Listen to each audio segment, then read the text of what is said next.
what we do here as beekeepers, we use hives with removable frames, and that is more sustainable for the bees themselves. When you use a removable frame, you are returning the honeycomb empty back to the colony, and that way the bees save the work and to be able to no need to make the honeycomb again. To make 1 kilo of honeycomb, you use some 8 kilos of honey. So that way you're advancing the colony and helping them indirectly to be able to make the colony more sustainable.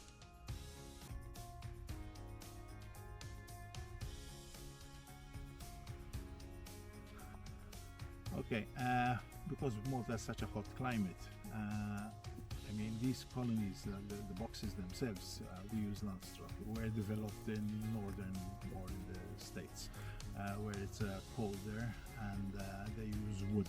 Now, wood is not something natural here in Malta. I mean, it grows only in small quantities. But we've looked at other materials used for hives, such as plastic, foam, polystyrene, and we've also looked into concrete hives. I mean, but these hives, when you are looking at them, you have to see that they are suitable for the bees.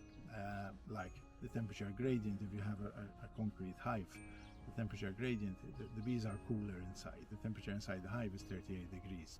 Outside, now here at the moment, it is 35 degrees. We're early in the morning.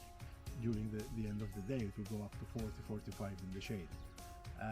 And that, if you have increased insulation on the hives, helps the colonies to be able to be more productive instead of them cooling the colony themselves.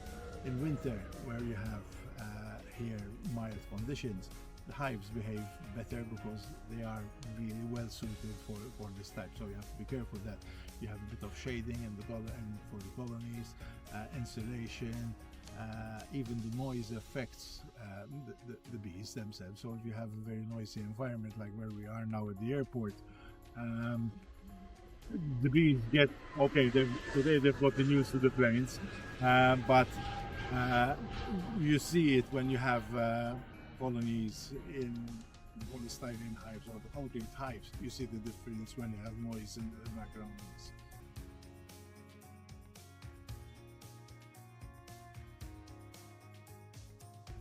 You have to always have a balance. I mean, it's important that the bees are in optimal stage. I mean, for example, although here in Malta we cannot be organic, certified organic, we as much as possible use quasi-organic methods for medicines to treat varroa or other ailments without the addition of chemicals into the hive itself, which eventually end up in the food chain. That way, I mean, the beekeeper is helping to make a better honey, okay? But unfortunately, we can never be organically certified. I mean, the bees go and forage 3 to 5 kilometers away. In those 3 to 5 kilometers, there is all sorts of industrial activities, and goodness knows what the bees find and carry back into the hive. So it's you have to have a balance, okay?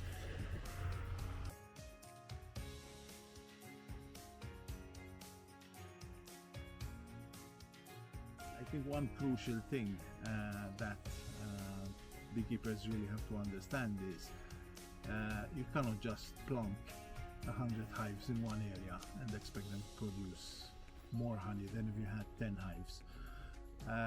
The reason being that the land is what it is. I mean, if an area of land gives you 1 ton of nectar, that 1 ton of nectar is going to be spread out between 10 colonies or 100 colonies. With 100 colonies, you have 10 times as many people who are going to eat more nectar than they're going to get in. So eventually, we're going to have less honey harvested at the end of the day than if you had a smaller quantity. What the beekeepers need to understand, I believe, is that the hives are evenly distributed across Malta. Yeah, you cannot have, like what happens every year, all the people taking up colonies up to the north of the island, and they expect that they are going to get tons of satar, wild-time summer honey. That, I mean, is something which is, I believe, is a major mistake and a major misunderstanding, that the beekeepers need to respect the environment and understand better. Listen, the land can only give us so much. Okay, I'm not saying that beekeepers should be controlled and new beekeepers should not come on added on, but people have to understand that the land is what it is. Malta is small, and the number of colonies need to be held back to be able to allow for the wild bees, the solitary bees, to also survive.